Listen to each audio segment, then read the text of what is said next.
అందరికి నమస్తే. BC 42% GO కొట్టేయాలని supreme court కోవడము, supreme court ఆ పిటిషన్ డిస్మిస్ చేయడం ఇదంతా జరిగింది. కానీ ఈ గవర్నమెంట్ చేస్తున్న ఈ హైడ్రామా దానికి సహకరిస్తున్న కొద్దిమంది మిత్రులు దానిలో అందరూ ఉన్నారు. అగ్రవర్ణ వాళ్ళు ఉండొచ్చు, బీసీ వాళ్ళు ఉండొచ్చు, గవర్నమెంట్ చేస్తున్న డ్రామాకు సహకరిస్తున్న వాళ్ళు అసలు ఎవరిని పిచ్చోళ్ళని చేద్దాం అనుకుంటున్నారో అర్థమైతే లేదు. ఎందుకంటే నేను ఈరోజు అన్నీ చూసిన, అందుకే కొద్దిగా టైం తీసుకున్నా. ఏమవుతుంది, సుప్రీంకోర్టు లోపల ఏం జరిగింది, బయటికి ఏమొచ్చింది, టీవీలు మీడియా అంతా ఏం చేస్తుంది, ప్రభుత్వానికి ఊరట అనేసేసిన వార్త. అసలు ఏంది ఊరట? ఎలక్షన్ పెట్టుకోపోండి, ఆ జీవో సరైనది అని చెప్పిందా? చెప్పలేదు. మరి గవర్నమెంట్ చేస్తున్న డ్రామా అయింది. దీనిలో గవర్నమెంట్ ఏం చేయబోయి ఏం చేసింది? అసలు సుప్రీంకోర్టులో ఏం విచారణ జరిగింది, ప్రభుత్వం తరఫున ఏ వాదనలు జరిగినాయి, ప్రభుత్వం ఏం వాదన చేసింది? చాలా ఇంపార్టెంట్ పాయింట్. ప్రభుత్వం ఏం వాదన చేసింది? ఈ జీవోను కాపాడే విధంగా, బీసీలకు 42% వచ్చే విధంగా ప్రభుత్వం సుప్రీంకోర్టులో చేసిన వాదన ఏంది? సుప్రీంకోర్టులో చేసిన వాదన చూసిన తర్వాత రేపు హైకోర్టులో వీళ్ళ ముఖం చెల్లుతుందా? అసలు వీళ్ళు నిలబడతారా? వీళ్ళు ఇచ్చిన మాట నిలబెట్టుకోనికైనా హైకోర్టులో వాదనలు జరుపుతారా? అసలు ఏం జరిగింది? అన్ని విషయాలు మాట్లాడదాం. అంతకన్నా ముందు డ్రామాలొద్దు, హైడ్రామాలొద్దు, ఉన్నది ఉన్నట్టుగా మాట్లాడదాం, జనాలకు వాస్తవం చెప్దాం. మీరు సబ్స్క్రైబ్ చేయండి, షేర్ చేయండి. ఏమైంది? సరే, హైకోర్టులో ఆల్రెడీ మీకు తెలుసు విచారణ జరుగుతుంది. 8వ తేదీకి వాయిదా వేసింది. అందరూ 8వ తేదీ వరకు చూస్తున్నారు ఏమవుతుంది ఏమవుతుంది ఏమవుతుంది ఏమవుతుంది అని. ఎందుకంటే గవర్నమెంట్ కనుక ఒక రాజ్యాంగానికి లోబడి ఈ జీవో ఇస్తే ఇంత తండాట అవసరమే లేదు. అసలు ఎవరు కోర్టుకు పోతే కోర్టు ఫస్ట్ డేనే కొట్టేసేది హైకోర్టు. దాన్ని విచారించి మీరు నోటిఫికేషన్ ఇస్తారా, లేకపోతే మీరు అసలు చట్టం చేయకముందే జీవో ఎట్లా ఇచ్చిండ్రు అని గవర్నమెంట్ క్వశ్చన్ చేస్తారు. గవర్నమెంట్ ఆన్సర్ చెప్పకుండా తెల్లముఖం వేసుకోవడం, ఇవన్నీ మనం చూసినాం. ఇప్పుడు అంతలోనే ఒక ఆయన సుప్రీంకోర్టుకు పోయాడు. ఎందుకు పోయాడు సుప్రీంకోర్టుకు? దానికి కొన్ని పాయింట్ ఉన్నాయి. సుప్రీంకోర్టే అడిగింది, ఎందుకు వచ్చినావు నువ్వు సుప్రీంకోర్టుకు అని అడిగింది. అయితే ఆయన ఇచ్చిన పిటిషన్ కాబట్టి, ఆయన ఇచ్చిన పిటిషన్ పైన గవర్నమెంట్ తరఫున, మన తెలంగాణ గవర్నమెంట్ తరఫున అభిషేక్ మను సింఘి, మనలో ఓట్లు ఇస్తే రాజ్యసభ మెంబర్ అయింది కదా ఆయన, సీనియర్ అడ్వకేట్, ఆయన వాదన చేసిండు. ఆయన ఏమంటాడు, గవర్నమెంట్ తరఫున వాదన ఎట్లా ఉందో చెప్తున్నాను నేను. అంటే వీళ్ళు ఇచ్చిన జీవో మీద దాన్ని కాపాడేందుకు వీళ్ళ దగ్గర టెక్నిక్ ఏమీ లేదనిపించింది. టెక్నికల్ పాయింట్ లేదు, టెక్నిక్ లేదు, ఏమీ లేదు. ఏమో ఎవరో బాయిపూటి పోతా ఎట్లన్నా బాయిల పడుతున్నామో, కొద్దిగా రాయి కట్టుకుంటే బరువు ఉంటే ఈ పక్క పడవచ్చు అని చెప్పి బాయిల పడ్డారంట. అట్లున్నది ఇలా కథ. ఇప్పుడు ఆయన చేసిన వాదన ఏంది? రేపు హైకోర్టులో 8వ తేదీన విచారణ ఉంది సార్, 8వ తేదీన హైకోర్టులో విచారణ ఉంది దానిపైన. అంటే సుప్రీంకోర్టు ఏం చేసింది, ఈ పిటిషన్ అడిగింది, వాళ్ళ అడ్వకేట్ని అడిగింది. మరి ఆల్రెడీ హైకోర్టులో విచారణ ఉన్నాక మళ్ళీ మీరు ఎందుకు వచ్చిర్రు అని అడిగింది. అడిగితే వాళ్ళు కొన్ని సమాధానాలు ఇచ్చారు. గవర్నమెంట్ చేసిన తప్పులు ఏంటంటే వరుస సెలవులు చూసుకొని షెడ్యూల్ ఇచ్చింది సార్. మనకు తెలుసు కదా, శుక్రవారం సాయంత్రం ఇచ్చిర్రు. సెలవులు చూసుకొని హైకోర్టుకు ఎవరు పోవద్దు, కోర్టుకు ఎవరు వద్దన్న ఉద్దేశంతోన ఇచ్చింది. ప్లస్ ఇప్పుడు కూడా 8వ తేదీన హైకోర్టులో ఉంది సార్, నిజమే అని చెప్పింది. కానీ 9వ తేదీనే వీళ్ళు నోటిఫికేషన్ ఇచ్చేటట్టున్నారు. ఇది ఇల్లీగల్ కదా సార్ అని చెప్పేసి వాళ్ళ తరపున అడ్వకేట్ చెప్పిండు. చెప్తే సుప్రీంకోర్టు అన్నది, మరి ఇప్పుడు హైకోర్టులో ఉన్నప్పుడు, హైకోర్టులో 8వ తేదీన ఉన్నప్పుడు అక్కడిని తెలుసుకొని రండి, హైకోర్టులో విచారణ జరగని, హైకోర్టు ఏం చెప్తుందో వినండి, హైకోర్టులో వినకుండా ఇక్కడ దాకా ఎందుకు వచ్చారు, మీరు హైకోర్టులో చూసుకోపోండి అని పంపించింది. ఇది గవర్నమెంట్కి ఎట్లా ఊరట? గవర్నమెంట్ కాదు, బీసీలకు ఊరట లభించాలి. గవర్నమెంట్దే ఉన్నది, ఈ గవర్నమెంట్ అయితే ఇంకో గవర్నమెంట్ వస్తుంది. బీసీలకు 42% రిజర్వేషన్ అని చెప్పి అన్ని ఊర్లలో బీసీలకు ఆల్రెడీ ప్రకటించేసారు మీరు. ఆ ఊర్లలో ఉండే ఎంపీటీసీ కోసమో, జెడ్పీటీసీ కోసమో, సర్పంచ్ కోసం చూస్తున్న వాళ్ళు, అరే ఈసారి మాకు వచ్చింది కదా అని గంపడ ఆశలతో ఉన్నారు వాళ్ళు. అది వాళ్ళ ఆశ నిలబడే విధంగా వీళ్ళు వాదన జరపాలి. కానీ సుప్రీంకోర్టుకు పోతే హైకోర్టులో ఉంది సార్, హైకోర్టులో చూసుకుంటాం. సుప్రీంకోర్టులోనే వాదన చేయలే గవర్నమెంట్, జీరో వాదన, హైకోర్టు ఉంది సార్ అని చెప్పేసారు అంతే. అది ఊరట అంటారు వీళ్ళు. ఏమన్నా ఈ జీవో కరెక్టు, మీరు ఎలక్షన్ జరుపుకోపోండి, నువ్వు ఎట్లొచ్చినవే, గవర్నమెంట్ కరెక్ట్ జీవో ఇస్తే అని అవతల పిటిషన్ ఆయన తిట్టిందా సుప్రీంకోర్టు? ఏం లేదు, హైకోర్టులో ఉంది కాబట్టి. నైజామింగా ఒకవేళ సుప్రీంకోర్టు వాళ్ళు హీరింగ్ చేసి మళ్ళీ వచ్చే నెల 10కో, వచ్చే నెల 20కో, లేకపోతే ఇదే నెల ఎండింగ్కో ఇట్లా డేట్ పెట్టింటే చాలా ఇబ్బంది అయ్యేది. అట్లా పెడితే ఏమవుతుండే, అది ఎంతకు తెగకుంటుండే, ఇంకా ఇక్కడ గుంజ అక్కడ గుంజ అట్లే ఉంటుండే. ఒకవేళ సుప్రీంకోర్టు కనుక డిస్మిస్ చేయకుండా కానీ ఇంకొక డేట్ కనుక ఇచ్చింటే రేపు హైకోర్టు ఏమంటుండే ఇది ఆల్రెడీ సుప్రీంకోర్టు పోయింది కాబట్టి సుప్రీంకోర్టు తేలుతుంది అని చెప్పేసి వీళ్ళు మాట్లాడుతుండే. వీళ్ళు వాళ్ళు మాట్లాడ ఎటు తెగకుండా తెంచకుండా ఇదో పెద్ద కథలాగా నడిచేది. ఇప్పుడు గవర్నమెంట్ చేసిన హైడ్రామా ఏంది దీనిలో అంటే వీళ్ళు ఇక్కడ స్టేట్లో ఉండి ఇక్కడున్నప్పుడేమో బీఆర్ఎస్ వాళ్ళు కోర్టుకు పోయి అడుగునే ప్రయత్నం చేసినారు మేము ఇస్తుంటే, బీజేపీ వాళ్ళు అడుగునే ప్రయత్నం చేసినారు మేము ఇస్తుంటే కాదు, అది రాజ్యాంగ హక్కు కావాలి, మీరేంది ఇచ్చేది.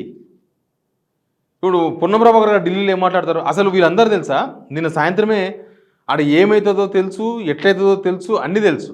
అంటే దీనిలో ఏ వాదన జరగాలనో వాళ్ళతో సరిగా వాదన కూడా లేదు. గవర్నమెంట్ ఎక్కడ ఎక్సర్సైజ్ చేసినట్టు కనిపిస్తలేదు. ఇలా మనం ఏదైనా చెప్తే అతికేటట్టు కూడా వీళ్ళ దగ్గర ఏం ఆర్గ్యుమెంటే లేదు. ఇక్కడ నుంచి ఉఠావుటిన ఏందో రేవంత్ రెడ్డి గారు ఉఠావుటిన ఆయనకు అడ్వకేట్కు ఇలా వాదించిన అడ్వకేట్కు ఆయన ఎక్కడో అమెరికాలో ఉంటే ఫోన్ చేసి ఆయన పిలిపించుడు బ్యాక్ వీళ్ళ టికెట్లు బుక్ చేసి ఇక్కడ నుంచి 2-3 మినిస్టర్లను సాయంత్రం టికెట్లు బుక్ చేసి ఢిల్లీకి పంపుడు, రాత్రంతా ఏదో నిద్రపోకుండా మీటింగ్లు చేసినాడు, కలరింగ్ ఇచ్చుడు. వాళ్ళు ఇంత మీటింగ్ జరిగి ఇన్ని ఫోన్లు రేవంత్ రెడ్డి ఉలిక్కిపడి ఉఠావుటిన అమెరికాకు ఫోన్ చేసి అడ్వకేట్ని పిలిపిస్తే అడ్వకేట్ ఏం వాదన జరుపుతాడు, రేపు హైకోర్టులో ఉంది అక్కడ చూసుకుంటామని చెప్తాడు. అంతకు మించి ఏం లేదు. అది వీళ్ళు చేసిన హైడ్రామా. అవసరమైతే 4 ఆర్గ్యుమెంట్లు గట్టిగా వినపడాలి కదా, ఆర్గ్యుమెంటే లేవు వీళ్ళ దగ్గర. ఆర్గ్యుమెంట్లు లేకుండా ఏం లేకుండా ఉత్తగా మేము హైకోర్టులో చూసుకుంటామని చెప్పేసి వదిలేసి ఇచ్చిండ్రు. రేపు హైకోర్టులో వీళ్ళు ఇప్పుడు దాన్ని బట్టి చూస్తే ఏమైందో అర్థమైతే లేదు. అసలు వీళ్ళ దగ్గర ఏమి ఒక లాజిక్ పాయింట్ ఇప్పటిదాకా చెప్పలే. పొన్నం ప్రభాకర్ గారు ఢిల్లీలో మాట్లాడతారు, ఇందాక నేను చెప్పినా కదా, ఉన్నప్పుడు వీళ్ళు వాళ్ళ మీద వేసినారు. ఆడుకున్నాక ఏమంటాడు, ఏంది మీ దగ్గర ఉన్న లాజిక్ పాయింట్ ఏందని అడిగారు మీడియా రిపోర్టర్లు. ఇది కొంత ఇబ్బందికరంగా ఉంది రాజ్యాంగబద్ధంగా లేదు ఇది. దీని ఎట్లా మరి మీ దగ్గర ఏం లాజిక్ పాయింట్ ఉందంటే పొన్నం ప్రభాకర్ అంటాడు, అన్ని రాజకీయ పార్టీలు ఏకతాటి పైన ఉన్నాయి, అన్ని రాజకీయ పార్టీలు ఒకటే తాటి పైన ఉన్నాయి, మేమందరం తీర్మానం చేసి గవర్నర్ పంపించినాం కాబట్టి ఇది వస్తుందని నమ్మకం మాకుంది. అంటే ఇంక రాజకీయ పార్టీలు అనుకుంటే అవుతుంది, రాజ్యాంగం దానికి ఏమి ఉండదా?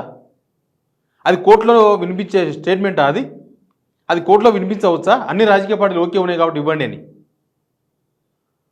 ఇప్పుడు సుప్రీంకోర్టుకు పోయినైనా అడ్వకేట్ ఇంకొక పాయింట్ కూడా చెప్పిండు, మీరు ఎందుకు వచ్చారు అన్న పాయింట్లో మీరు 2 సార్లు గతంలో ఈ విషయంలో మీరు తీర్పునిచ్చారు కాబట్టి ఒకవేళ వీళ్ళు గవర్నమెంట్ ఉటావుటిన కొంత కుట్రపూరితంగా వ్యవహరిస్తున్నది మా కోణంలో, ఆయన చెప్పిన యాంగిల్లో, మేము వేసిన పిటిషన్ యాంగిల్లో, కాబట్టి మీ దగ్గరకు వచ్చినామని చెప్పిండు సుప్రీంకోర్టుకు.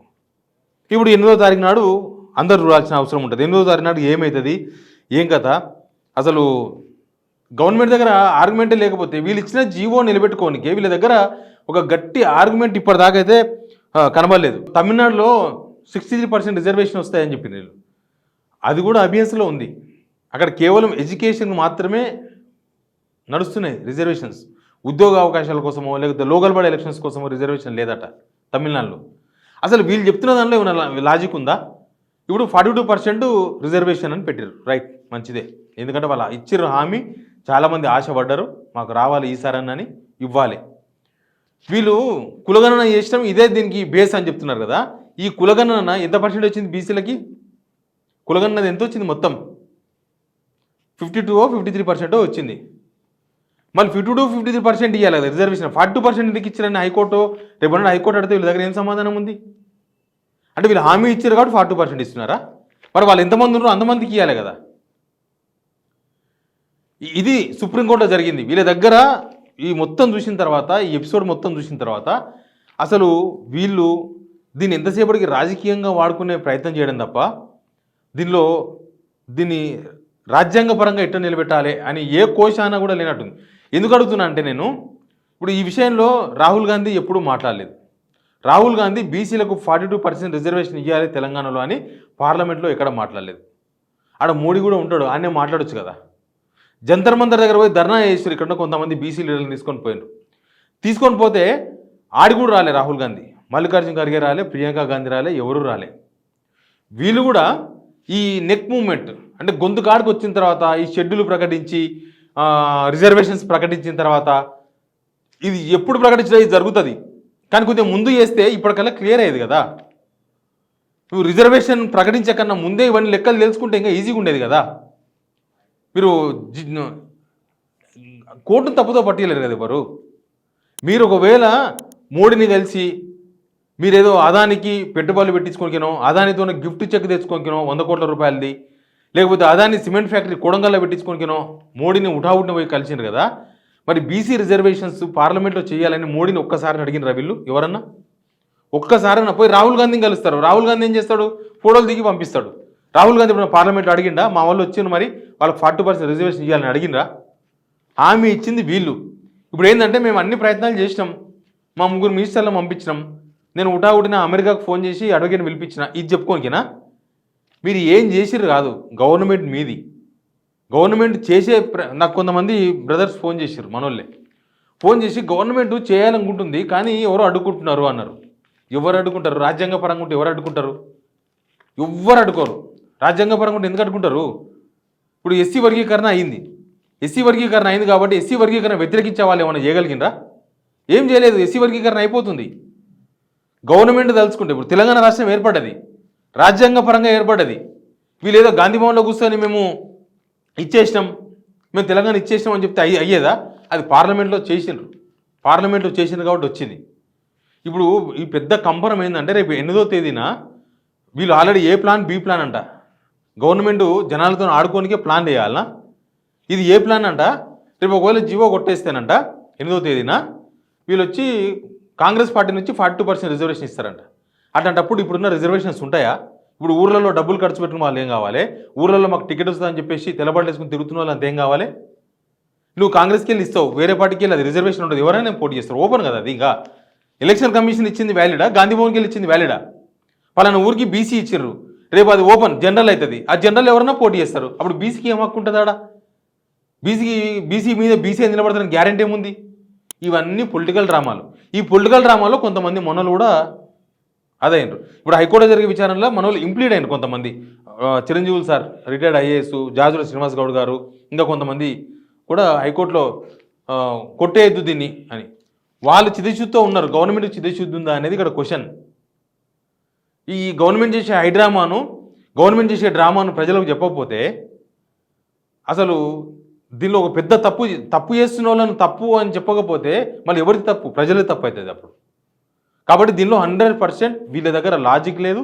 వీళ్ళు దీన్ని చేద్దామనే దాంట్లో లేరు. ఎంతసేపటికి మేము చేసినాం కదా, మేము ప్రయత్నం చేసినాం కదా అని చెప్పుకొని 4 ఓట్లు ఏమైనా వస్తేమని ప్రయత్నం చేయడం తప్ప ఇది ఎవరైతే బీసీ ఆశాభావాలు ఉన్నారో, బీసీ రిజర్వేషన్ వచ్చిన ఊర్లలో ఉన్నారో వాళ్ళందరినీ బలిపీఠం ఎక్కించే ప్రయత్నంగా కనిపిస్తుంది. చూద్దాం 8వ తారీఖు ఏమవుతుందో. కానీ గవర్నమెంట్ ఈ బలహీనమైన ఆర్గ్యుమెంట్స్తో అయితే ఇది వర్కౌట్ కాదు అనేది simple. Please subscribe signal TV.